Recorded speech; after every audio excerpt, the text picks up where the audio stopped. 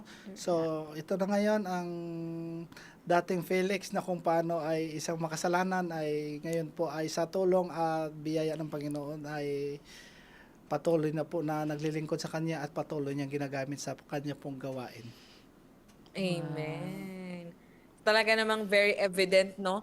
Yung kung paano siya binago ng Panginoon, DJ Me. Pero Kuya Felix, like, kumbaga sa tingin mo, aside sa yung patuloy kang binabago ng Panginoon, ano yung mga sinasabi ngayon ng mga tao sa'yo na, lalo na kapag nalalaman nila na ikaw ay dating galing sa bilangguan, tapos ngayon nagbibigay ka ng Bible study, somehow ba may mga na-encounter ka pa ring tao na parang hirap kang paniwalaan o hindi pa rin tinatanggap yung truth na sinishare mo sa kanila?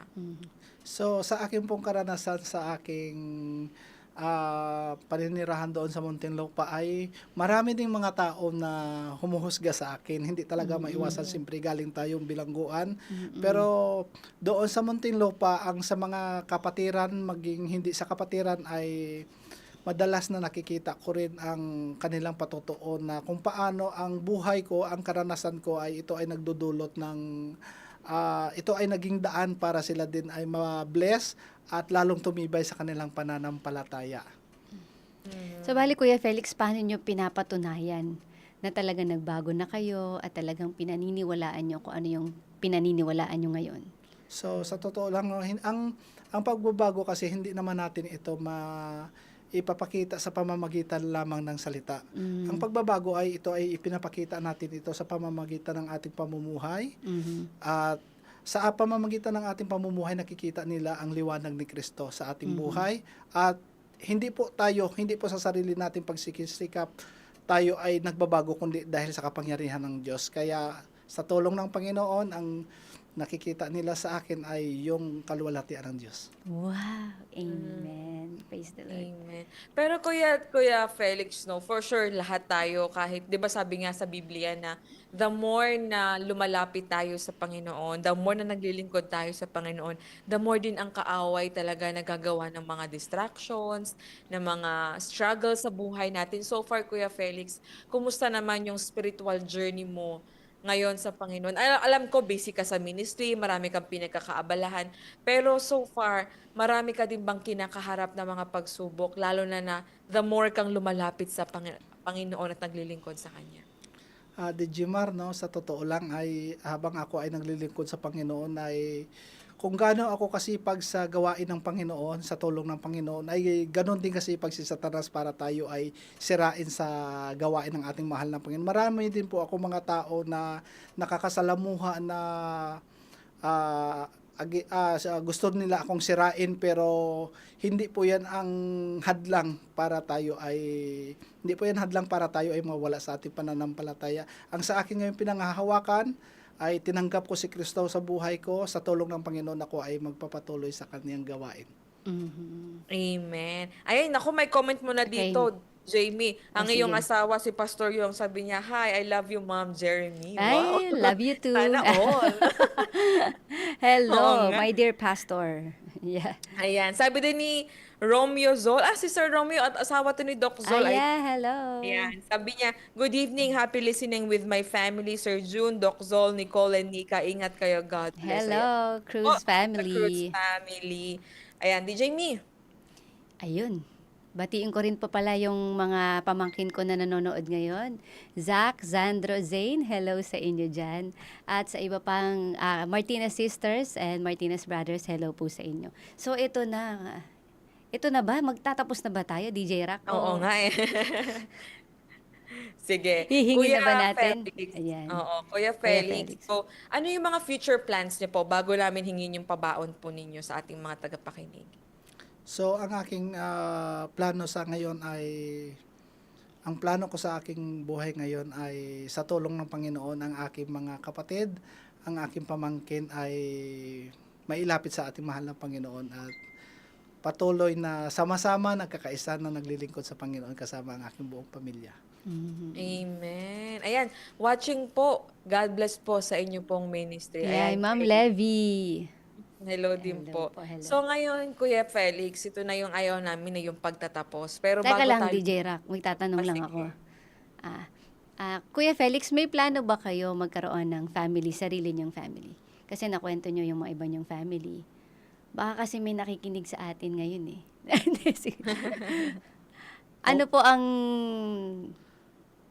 Siyempre po bilang isang binata, naghahangad din tayo ng sarili natin. Ayun. Open naman kayo. Oo, naghahangad din tayo ng sarili nating pamilya, yung isang matibay na pamilya na naglilingkod sa Panginoon. Amen. Maganda Amen. talaga na buong pamilya naglilingkod. Kaya sa mga kababaihan po dyan, eto na, naninindigan na si Kuya Felix.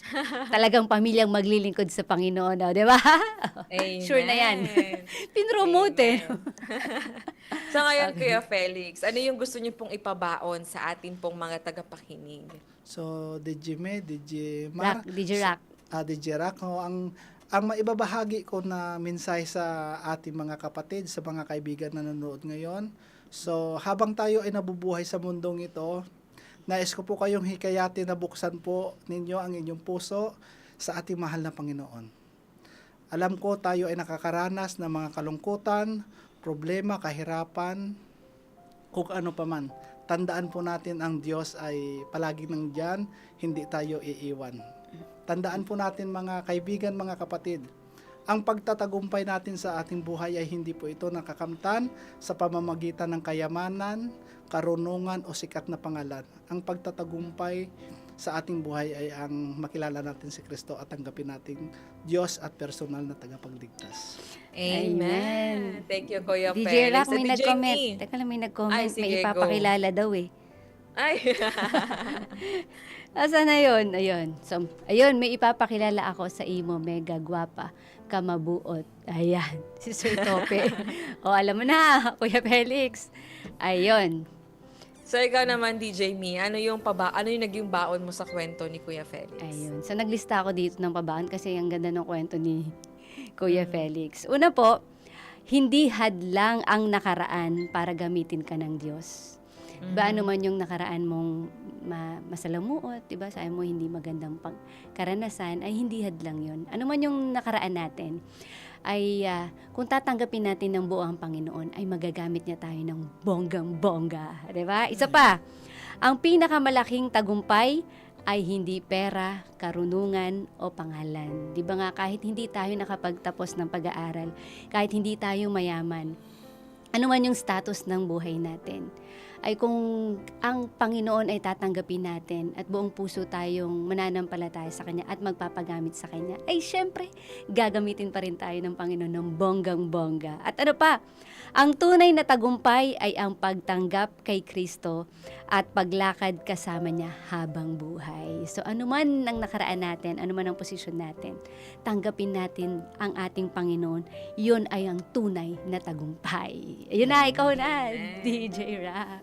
Ako naman yung naging bangon ko sa kwento ni Kuya Felix no, na hindi nakatingin sa estado ang Panginoon bago kanya baguhin. Kundi nakatingin siya sa puso natin. Na makita niya yung willingness, yung desire mo, yung talagang ma-realize mo, yung malaking pangangailangan mo sa Kanya.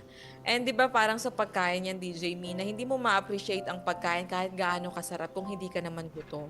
So same thing din kay Kuya Felix, nung time na talagang grabe yung brokenness niya dahil sa nangyari sa kapatid niya at the same time yung sitwasyon niya na nakakulong siya, talagang kumbaga napakahirap sa kanya na makahanap ng pag-asa. Pero who would have thought na merong isang maliit na boses na papasok sa kanyang isipan para maalala niya na meron pa rin Panginoon. And because of that encounter, through that brokenness ng kanyang buhay, ay doon nagsimula na makilala niya ang Panginoon at mabago yung kanyang buhay. Kaya naman sa ating mga ka-TikTok na for sure, meron din kayong kinakaharap na malaking dagok ng iyong buhay sa mga oras na ito. Pero lagi mo lang tandaan, sabi nga kaya kang kitain o tagpuin ng Panginoon sa kahit na anumang estado ang meron ka. Ano man yung status mo, broken ka man, walang-wala ka man, o talagang nasa kadiliman ka man, basta tawagin mo ang pangalan ng Panginoon. Handa siyang dumating kahit nasaan ka man at kaya kanyang tanggapin ng buong buo kahit sino ka man at kaya kanyang baguhin at hindi mananatili sa estado mo para mabago ka at maging patotoo din in the future at maging testimony din ang iyong buhay. Kaya naman po, sa ating pong mga ka-TikTok, maraming salamat po sa inyong pagsama ngayong gabi. DJ Me, babatiin ko lang quickly. Sige. Sabi dito ni Ma'am Helen Aguilar, sabi niya, Amen, Brother Felix, and praise the Lord. At kay Ma'am Jenny Baladjay, sabi niya, Amen din po. At kay Ma'am Emily Sagolili, God bless you, Brother Felix, patuloy sa pag-alagad sa Ginoo. Amen. Kaya mga ka-TikTok, maraming salamat sa pagsama sa amin tonight. DJ Me, Kuya Felix, sa pagbabahagi ng inyong kwento. At patuloy niyo pa rin po kami samahan every Tuesday, 8 p.m.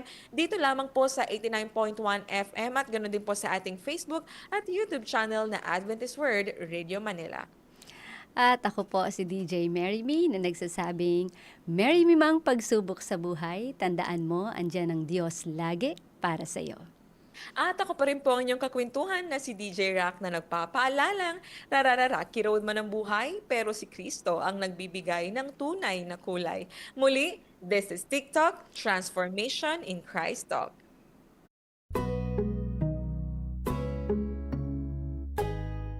This is TikTok with AWR, Transformation in Christ Talk.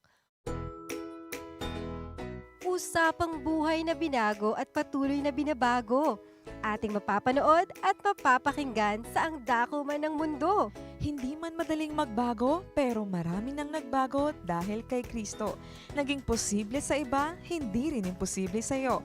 My story could be your story. This is Jazel Diaz. And this is Rocky Lokban. Tara, samahan niyo kami every Tuesday 8 p.m. dito lang sa AWR 89.1 FM.